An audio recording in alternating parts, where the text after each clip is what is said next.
pass it, please.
Keep coming, don't they? We have a big year group this year, and this is one of the reasons why we have moved to this new system and new set of ceremonies. I think I can say, please sit now, and let's see if everyone's going to sit.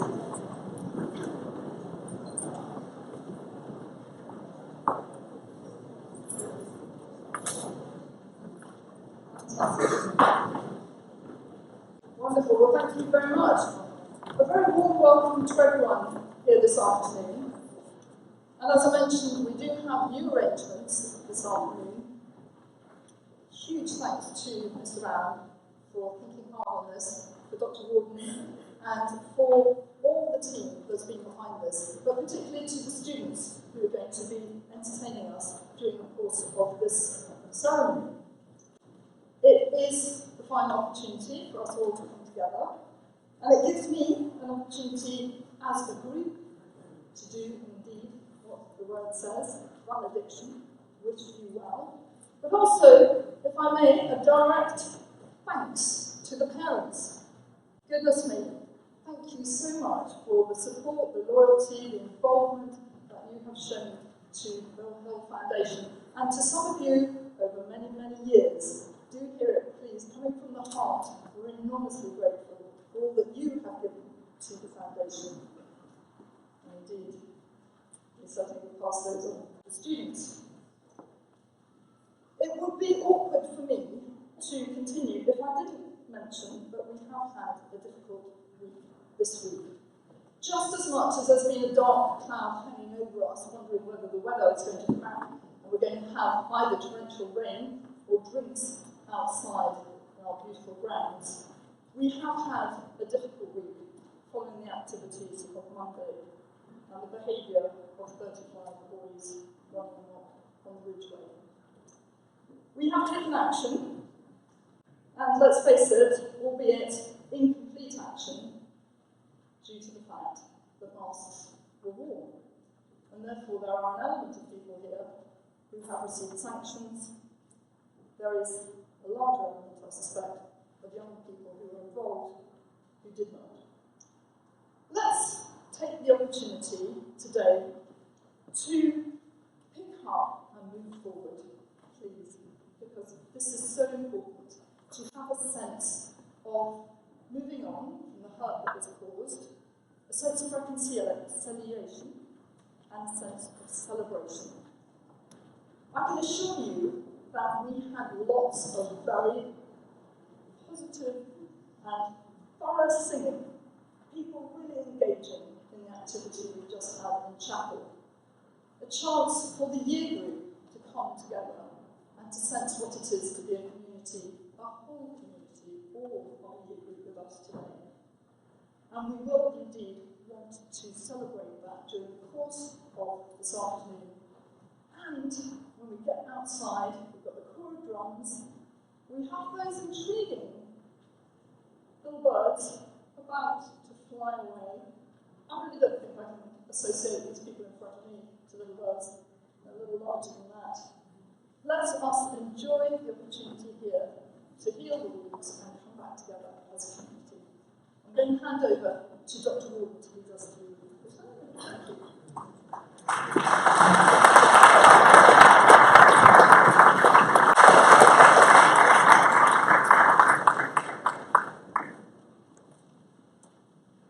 Well, the leaders have already heard me speaking in chapel, and they would have heard me say that one of the things we've done is to save possibly the best hymn till last, although people disagree which is the best hymn. We've sung our Rags in My Country, it's probably quite a close run thing, but we cannot end our school life here without singing Jerusalem, and they wanted the parents to be involved in that too. So you will be participants as well at the end of the service. That's something to really look forward to, real crescendo music as we go out from this particular service in this new venue.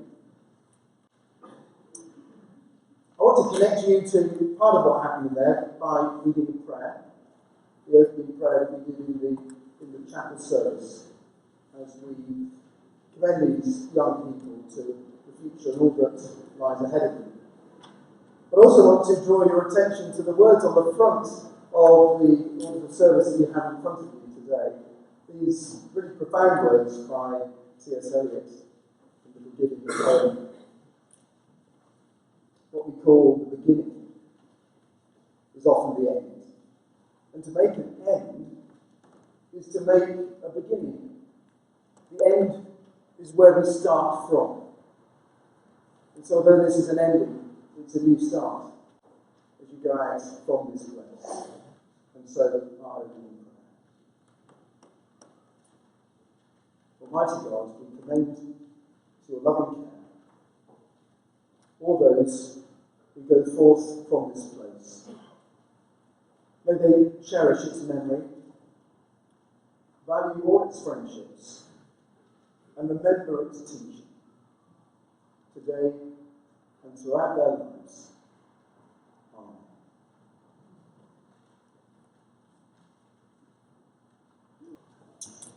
Rudyard Kipling's If is an epic evocation of British virtues, of a stiff upper lip and stoic nature in the face of adversity.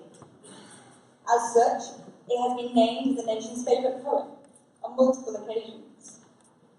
The choice has not been without debate as to whether it is or isn't a great poem. T.S. Eliot insisted it wasn't, describing it instead as just great verse. What is not in doubt is that Kipling's 4 8-line stanzas of advice to his son, written in 1909, have inspired the nation for centuries. It is not as widely known that the poem acts as a dual tribute, as the character Kipling describes pays homage to the colonial explorer and politician, Dr. Leander Starr Jameson. He deemed Dr. Leander Starr Jameson as mistreated by the British government. And as Kipling's biographer, Andrew Lycett, puts it, in a sense, the poem is a valedictory to Jameson. Deemed an impressive hero for Kipling's son, by the virtue of his character in face of adversity. It was with this attributed valedictory that we decided upon the poem choice for today. Kipling's strive towards fair treatment and justice allowed me to allay the gendered nature of the poem just slightly, in a bid to recognise the universal message that can be received from this iconic British poem by you, the leaders of 2018. The sheer number of staff who volunteered to take part in this poem today to say goodbye is a testament both to you and to the bountiful generosity of Mill Hill staff. And I would like to take this opportunity on your behalf to thank them. So, Mill Hill into 2018, here is our advice.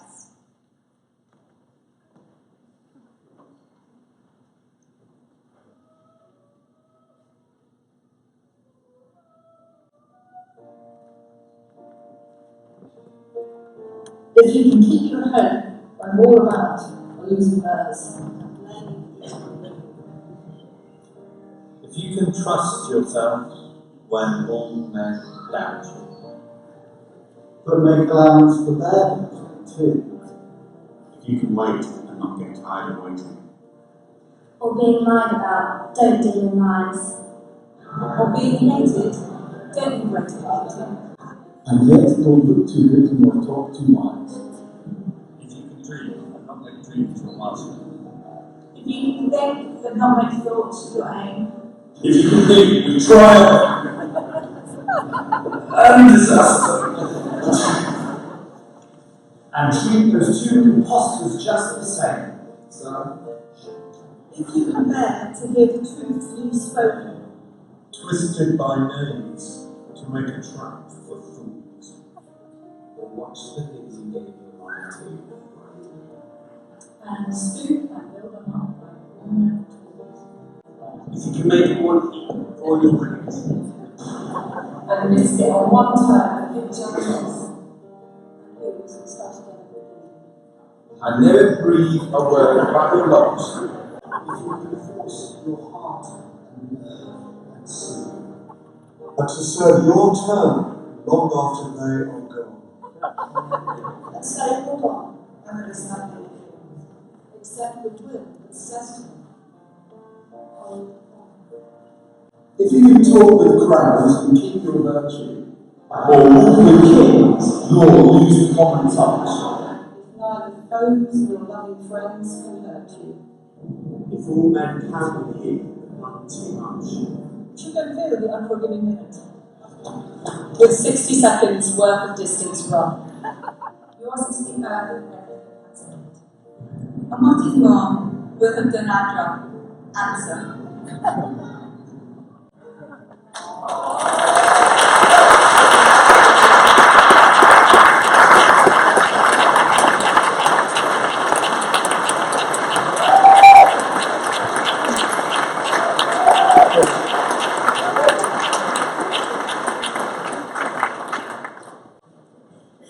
Desderata by Max Barron. Go placidly amid the noise and haste, and remember what peace there may be in silence. As far as possible, without surrender, be on good terms with all persons. Speak your truth quietly and clearly, and listen to others. Even to the dull and ignorant, they too have their story. Avoid loud and aggressive persons. They are vexations to the spirit. If you compare yourself with others, you may become vain and bitter. For always there will be greater and lesser persons than yourselves. Enjoy your achievements as well as your plans. Keep interested in your own career, however humble. There's a real possession in the changing fortunes of time. Exercise caution in your business affairs, for the world is full of trickery. But let this not blind you to what virtue there is. Many persons strive for high ideals, and everywhere life is full of heroism. Be yourself, especially do not feign affection, neither be cynical about love, for in the face of all aridity and disenchantment, it is as perennial as the grass. Take kindly the counsel of the years, gracefully surrendering the things of youth. Nurture strength of spirit to shield you in sudden misfortune, but do not distress yourself with dark imaginings. Many fears are born of fatigue and and loneliness. Beyond a wholesome discipline, be gentle with yourself. You are a child of the universe, no less than the trees and the stars.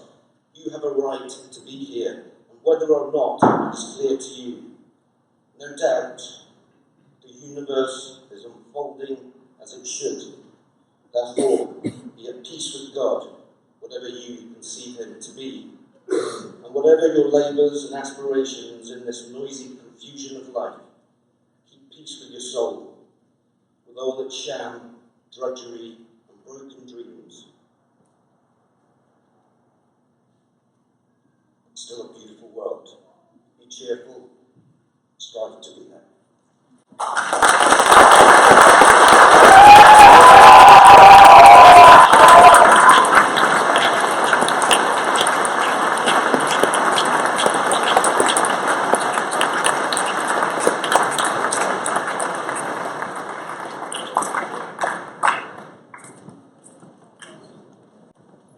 These are emotional times for us as staff, as well as youth leaders.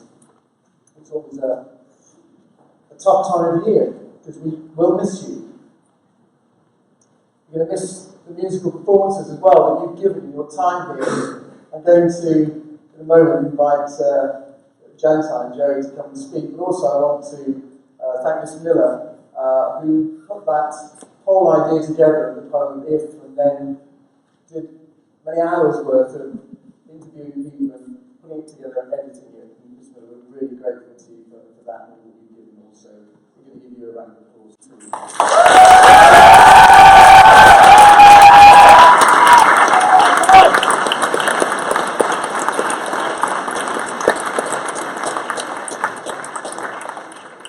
Just before Janta and Jerry come forward to play, accompanied by Michael, sometimes you've got to come clean. If you've done something wrong, and I had to come clean with Janta earlier on. Janta, are you around? There he is. And some of you have spotted that I have to take the blame for this. His name got spelled wrong in this. It's right in the chapel service. It's right, fortunately, the bit at the end where we're going to be names are read out. But so I've got to come clean because others will be thinking it was completely wrong. But I'm making amends as one must. And so I've had one printed especially for you with the correct spelling. So as you come out now, I will salute you and apologise in person. It's really not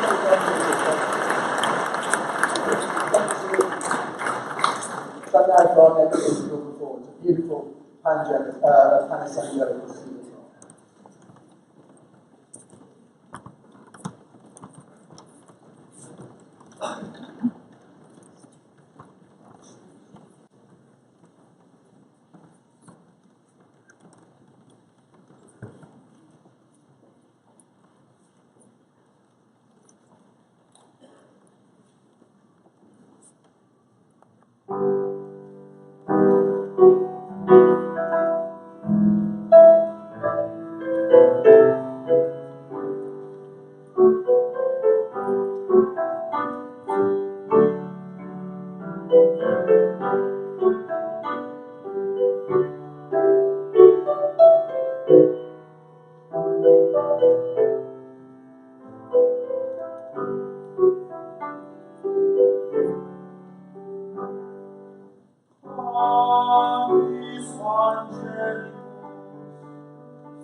Leaders will probably have heard enough of it, I think, today.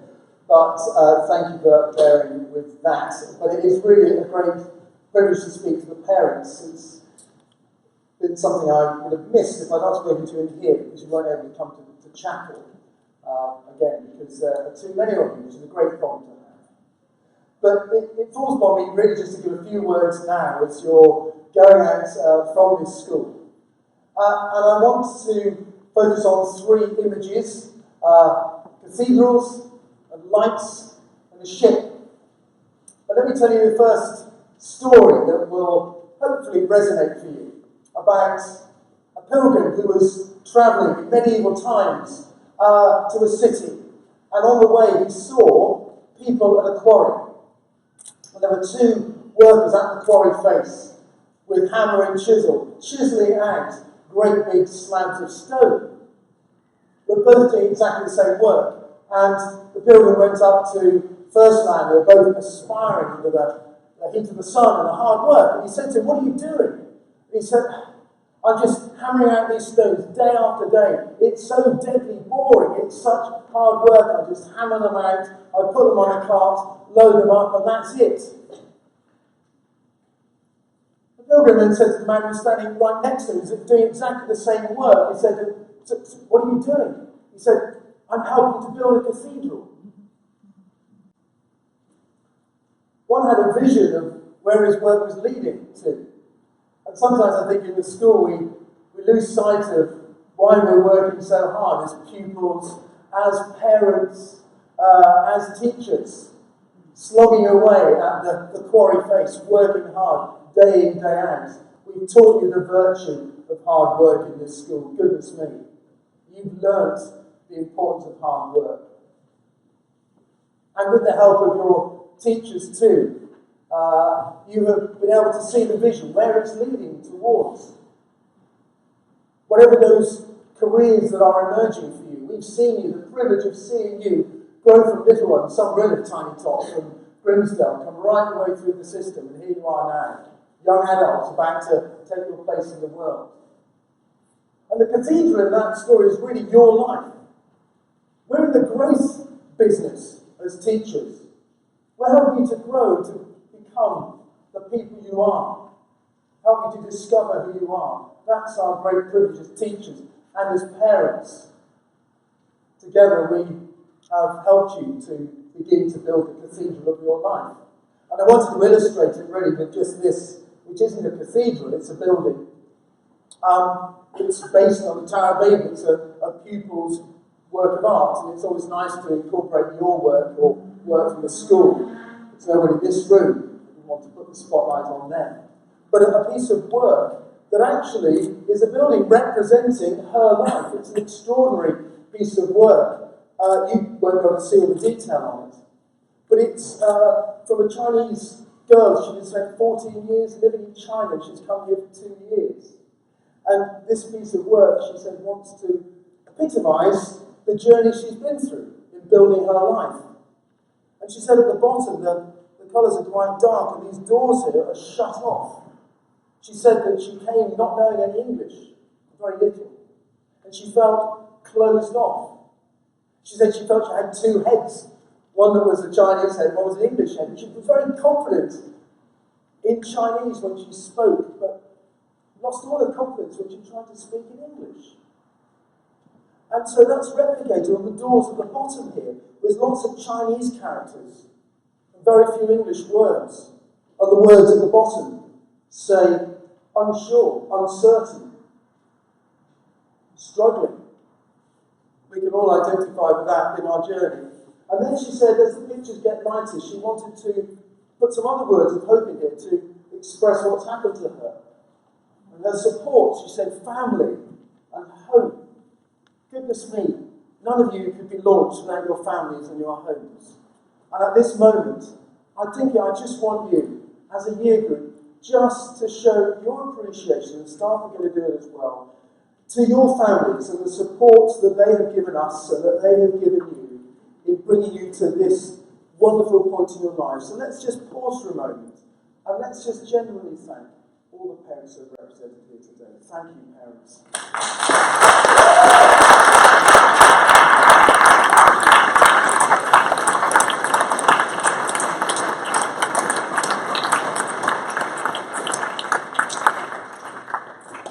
The journey goes on. She says, a new life, I'm getting used to it. And then be patient. And then be positive. And at the end, right at the top here, she says, the variety is the spice of life. And she says the words go from being predominantly Chinese and very little English to being at the top, an equality of Chinese and English. And this, she said, was a picture of her life. And on it, you've got the cherry blossom from China, you've got the English roses, representing her journey, her building. And I want to just have that as a visual image for you. What's your life look like? What's your career? What's your cathedral? What's your building? I sometimes like to look out over from the Bridgeway here at the London skyline, and you see all those different buildings. You go into the centre, and you see, well, the Shard, or the Gherkin, or the walkie-talkie, or the other buildings. And as we look out on you, all your different shapes and sizes of your careers, your lives, emerging, and we've been part of that. And that's our privilege as teachers. And now we come to the bit where we say farewell over to you. But the other thing about this I want to share with you as well, and this is about lights. She said she wants lights to go in this. And I believe, if I put that under there, this is where it should go. We light it up. There we are. We light it up. Because to me, again, this speaks of the virtues we've been trying to teach you. Our motto, Baptism Musas, is engraved in stone on this building. And our new version of it, new translation, instilling values, inspiring minds. We're not just about inspiring minds, we're about instilling values. And to me, that's what those lights represent. The values that we're giving you. The character that we've helped to shape in this place. The values encapsulated in our pillar acronym. Well, we pride in the institution, in being a Millfield. That's a virtue. Be proud of the place to which you belong, the community to which you belong, and the friendships that you have that you will take with you. And then integrity, that value of integrity, speaking truth, being truthful to yourself, saying what you mean and meaning what you say. And then leadership, taking leadership in all sorts of ways, not necessarily at the front, but exercising moral leadership to your peers, leadership in all sorts of ways, being honest in your dealings, and then learning, the virtue of learning for its own sake. That lifelong learning we hope that you'll take with you. We can't help you anymore. Well, we can for another few days, but then it's only to you. And then achievements, and to take pride in your achievements, good achievements, recognising that failure is part of achievement. That's inevitable. The state of the problems when you fail, because you will fail. You all do. And then respect, that immense virtue, I think, that underpins everything. Respecting your neighbour, as we're thinking about in chapel. Loving your neighbour as yourself, doing to others as you would want them to do to you. And as I've been saying in chapel this week, you haven't been there, but in chapel this week, about do you think you've got a right to be you? You probably do. Well, that means your neighbour sitting next to you has a right to be them, however different they are. So with the rights comes a responsibility. And the pluralism that we've learnt in this school of celebrating difference, I hope that's something you take with you, and you'll never be prejudiced at all against your neighbours. So the pillar acronym, the values, those lights that we shine through, the building of your life. And I'm just going to change the image completely from that and talk about the ship. Because when I say a prayer at the end, I've got a ship, I hold it at that point as a symbol, I think, of you going out into the world. It's a wonderful prayer, which I've used at Speech Day, Foundation Day, last couple of years, from Sir Francis Drake, circumnavigating the globe. It's a beautiful prayer. And a ship. I like to think of you not only just building, but also a flotilla of yachts in a harbour. And you're about to leave the safe harbour of Millville. You're about to go out, and your sails will billow with different coloured ships, sails, going off to who knows what destination. But you're all going to different destinations.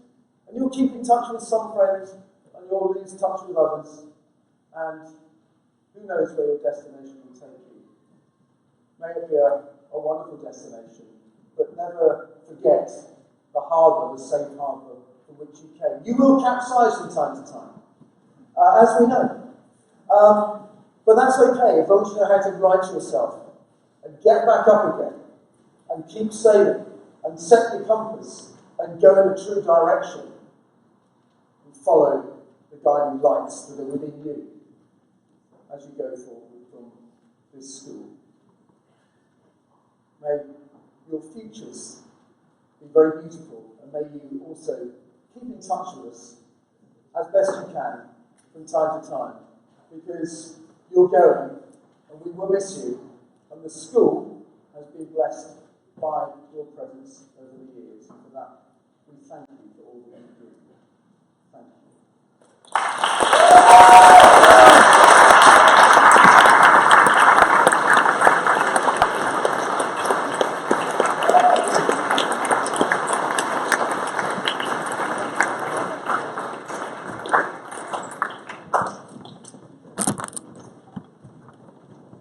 Our next musical item, as you can see from the order of service, is Brian. He's going to be playing for us.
Thank you.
Tremendous. Thank you very much indeed.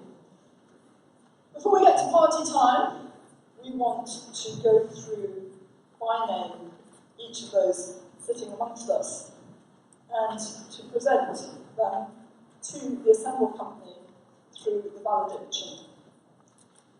As we recall the past and look to the future, let us extend our heartfelt thanks, our warmest wishes, and our surest prayers to each of those who now take their leave of our school. The roll of leavers will now be read out, house by house. Pasquale Aracali, Serafina de Rougemont, William Eglin, George Galev, Maximilian Goodman, Remy Hart-Badger, Grace Kindle, Joshua Kaufman, Tane Malde, Emma Nunes-Baz, Trinity Perkins, Matthew Paul, Sharif Randhawa, Srinity Sivaraman, Kush Thakra, Inessa Veshikova, Dara Woods.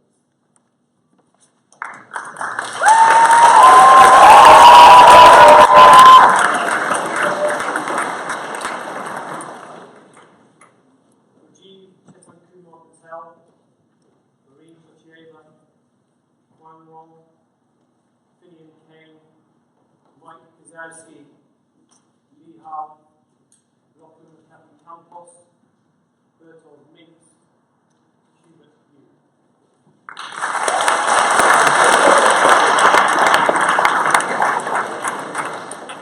Alexander Allian, Ruben Brown, Christian Udasana, Isaac Clark, Malvi Delitza, Imogen Ferber, Daniel Golizade, Innes Ivy, Jonathan Lee, Azura Rigona, Vera Reynolds, Toby Shittu, Archie Scott, Izzy Ward.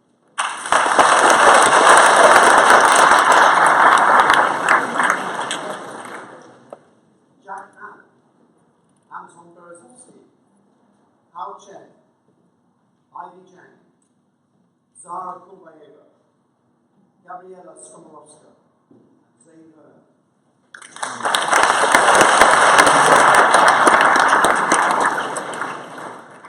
Kimberly Balcom, Caitlin Barr, Mackenzie Caddick, Luca Chikali, Mohammed Deviva, Zaini Denya, Sophie Fresco, Ellie Georgiou, Josie Josephs, Nell Keenan, Samuel Levy, Ryan Maggid, Johan Pansaki, Alexander Singh.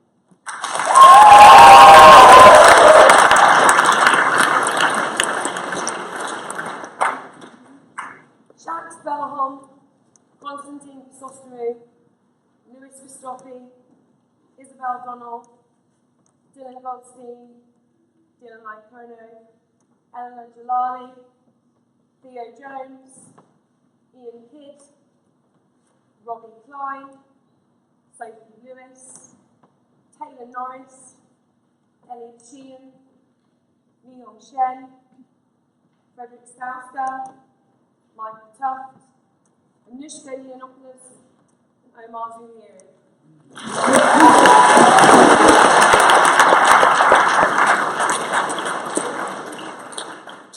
Lee Wang, Elaine Lynn, and Elena Merkel.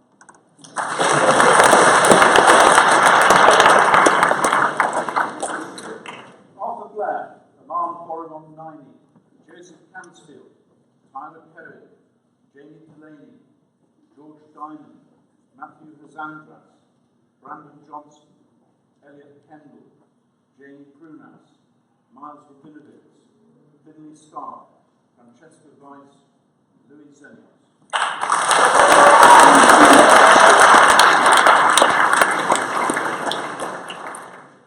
Josh Drage, Brian Gunn, Matthew Hopper, Renoir Ikiebi, Elida Kayali, Rico Lamb, Henry Lukoff, Jantai Otobayev, Mina Saar, Coco Shen, Jerry Wu, Wilson Wu, and Miko Zhang.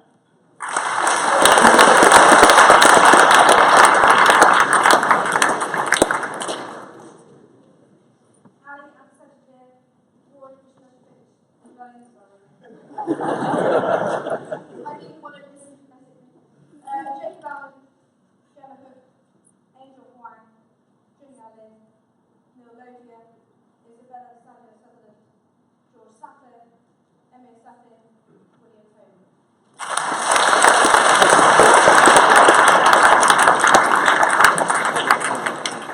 Lisa Azizi, Jonathan Becker, Thomas Benson, Charlotte Block, Joseph Boyd, Joshua Dennis, Alessio Grespi, Alexander Grubb, Carl Hamid, Zach Henning, Paul Ho, William Jenkins, Lainey Miller, Anand Parekh, Harry Planer, Charles Plummer, Pablo Witt.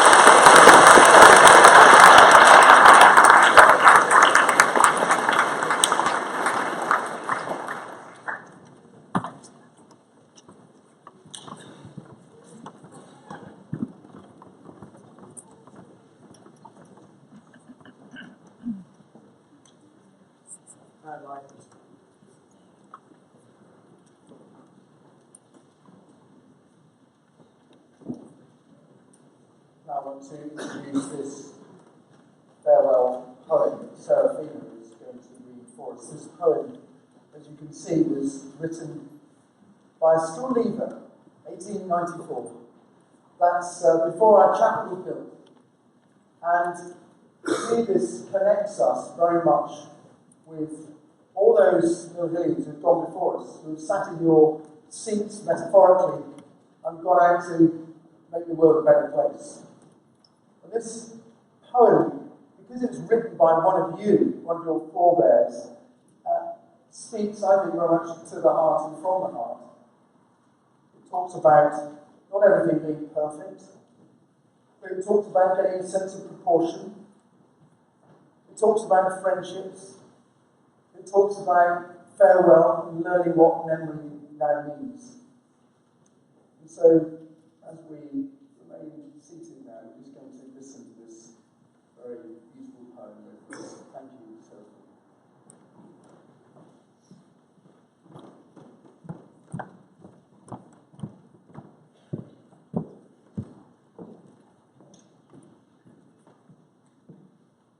Farewell. Is it goodbye? Are all our school days done? Beyond recall and beyond return? Gone when they seem to just begin? Gone and leaving so much to learn? There are faces behind us we've loved to know. There are old familiar sights and scenes. They will soon be long ago, and we will be learning what memory means. They were not all sunshine, those love-lost hours. There were clouds of quarrelling, storms of hate, and the fault was sometimes most of it ours. Part of it always, we found out too late. But the joys were many, and the sorrows few. We'll forget the clouds that lowered and frowned, maybe scatter and melt in the deepening blue of the broad bright heaven that wreathed them round. We think of battles lost and won. Is it pain? Is it pleasure? Who shall tell? Our school life's ended, life school's begun. We sigh and we smile as we say farewell.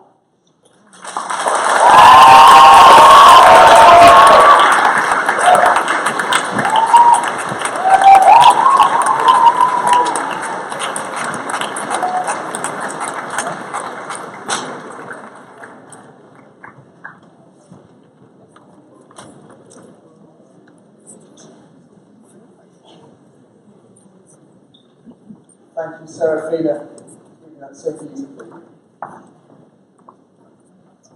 Well, we possibly haven't sung Jerusalem in the large before, but then we are in the business of innovating and trying to make new things happen in different places, and I think what we've experienced today so far is testament to creativity in this school, and now we're going to sing something very traditional in a new place.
On your behalf, I'd like to thank everyone who's taken part in this extraordinary service today.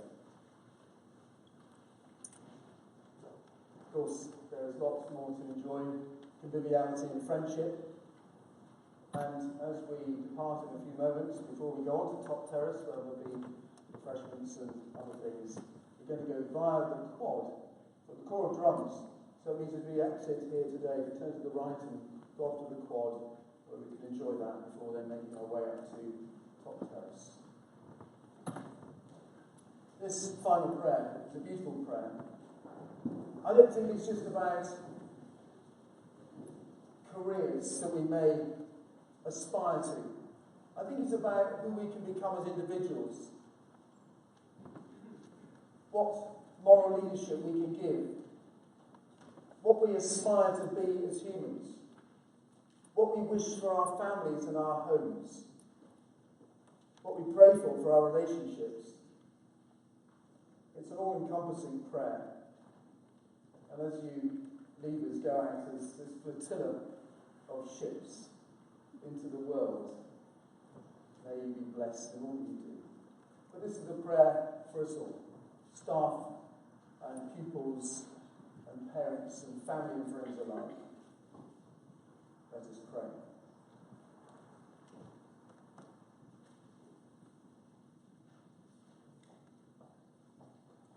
Disturb us, Lord, when we are too pleased with ourselves, when our dreams have come true because we dreamed too little, because we sailed too close to the shore. Disturb us, Lord, to dare more boldly, to venture on wilder seas. We're losing sight of the land. We shall find the stars. May we push back the horizons of our hopes, and so travel into the future in strength and courage and hope and love. And the blessing of God Almighty, the Father, the Son, and the Holy Spirit, be upon each of you this day and remain with you always. Amen.